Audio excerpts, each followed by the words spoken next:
Hello दोस्तों, कैसे हो आप सब। स्वागत है आप लोगों को मेरे एक नए चैनल में। एक बार की बात है, एक गांव में एक ब्राह्मण रहता था। वह सुबह उठता, नहाता, पूजा करता, खाना खाता और फिर सो जाता था। उसके पास किसी भी चीज़ की कमी नहीं थी।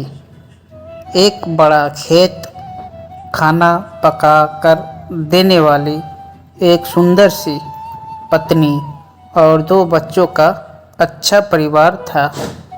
सब कुछ होने के बाद भी ब्राह्मण के घर वाले एक बात से बहुत परेशान थे। वो बात यह थी कि ब्राह्मण बहुत आलसी था। वो कोई भी काम खुद नहीं करता था और दिन भर सोता रहता था। एक दिन बच्चों का शोर सुनकर ब्राह्मण जाग गया और उसने देखा कि उसके दरवाजे पर एक साधु महाराज आए हैं। ब्राह्मण और उसकी पत्नी ने साधु महाराज का स्वागत किया और उन्हें भोजन कराया। भोजन के बाद ब्राह्मण ने साधु की खूब सेवा की। साधु महाराज उनकी सेवा से बहुत प्रसन्न हुए और उन्हें वरदान मांगने को कहा। ब्राह्मण ने वरदान मांगा कि मुझे कोई भी काम ना करना पड़े और मेरी जगह कोई और मेरा काम कर दे। तब साधु उसे वरदान में एक जिन्न देते हैं और साथ में यह भी कहते हैं कि जिन्न को हमेशा व्यस्त रखना। अगर उसे काम नहीं दिया तो वो तुम्हें खा जाएगा। वरदान पाकर ब्राह्मण मन ही मन बहुत खुश हुआ और साधु को आदर के साथ विदा किया। साधु के जाते ही वहाँ एक जिन्न प्रकट हुआ।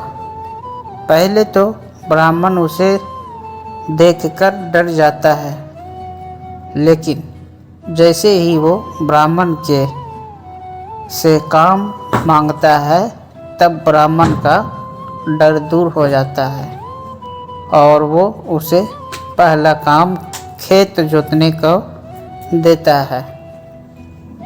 जिन्न वहाँ से गायब हो जाता है और ब्राह्मण की खुशी का ठिकाना नहीं रहता। कुछ ही देर में जिन्न फिर आ जाता है और बोलता है कि खेत जोत दिया, दूसरा काम दीजिए। ब्राह्मण सोचता है कि इतना बड़ा खेत इसने इतनी जल्दी कैसे जोत दिया। ब्राह्मण इतना सोच ही रहा था कि जिन्न बोलता है कि जल्दी मुझे काम बताओ, नहीं तो मैं आपको खा जाऊंगा। ब्राह्मण डर जाता है और बोलता है कि जाकर खेतों में सिंचाई करो। जिन्न फिर वहाँ से गायब हो जाता है और थोड़ी ही देर में फिर आ जाता है। जिन्न आकर बोलता है कि खेतों की सिंचाई हो गई, अब अगला काम बताइए। ब्राह्मण एक एक कर सभी काम बताता जाता है और जिन्न उसे चुटकियों में पूरा कर देता है। ब्राह्मण की पत्नी यह सब देख रही थी और अपने पति के आलसीपन पर चिंता करने लगी। शाम होने के पहले ही जिन्न सभी काम कर देता था। सब काम करने के बाद जिन्न ब्राह्मण के पास आ जाता और बोलता कि अगला काम बताइए, नहीं तो मैं आपको खा जाऊंगा। अब ब्राह्मण के पास कोई भी काम नहीं बचा। जो उसे करने के लिए कह सके। उसे चिंता होने लगी है और वह बहुत डर जाता है। जब ब्राह्मण की पत्नी अपने पति को डरा हुआ देखती है तो अपने पति को इस संकट से निकालने के बारे में सोचने लगती है।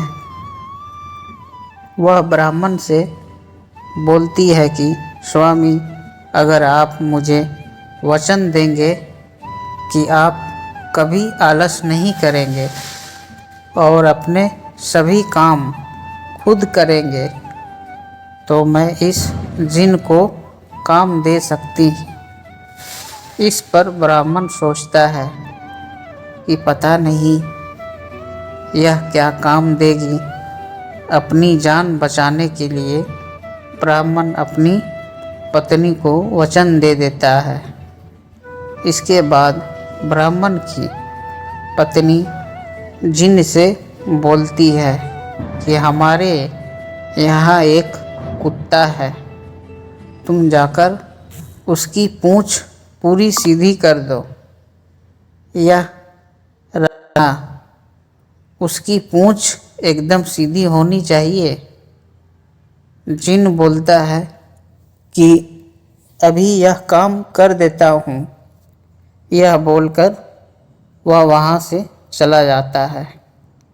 लाख कोशिश के बाद भी वह कुत्ते की पूँछ सीधी नहीं कर पाता और हार मान लेता है। हार कर जिन ब्राह्मण के यहाँ से चला जाता है।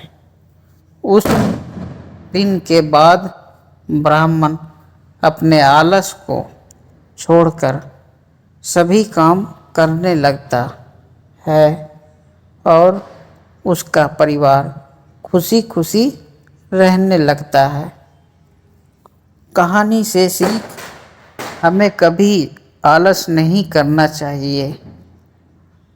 आलस करने से हम मुसीबत में फंस सकते हैं। इसलिए हमें आलस छोड़कर अपना काम खुद ही करना चाहिए। दोस्तों, आप लोगों की ये कहानी कैसी लगी सुनने में, हमें कमेंट कर ज़रूर बताएं। और आप हमारे चैनल पे नए हो तो चैनल को सब्सक्राइब करके ज़रूर रखें। तो दोस्तों, और अपने दोस्त और रिश्तेदार के साथ ज़रूर शेयर करें। और दोस्तों, आप लोग एक मोटिवेशन से हमारे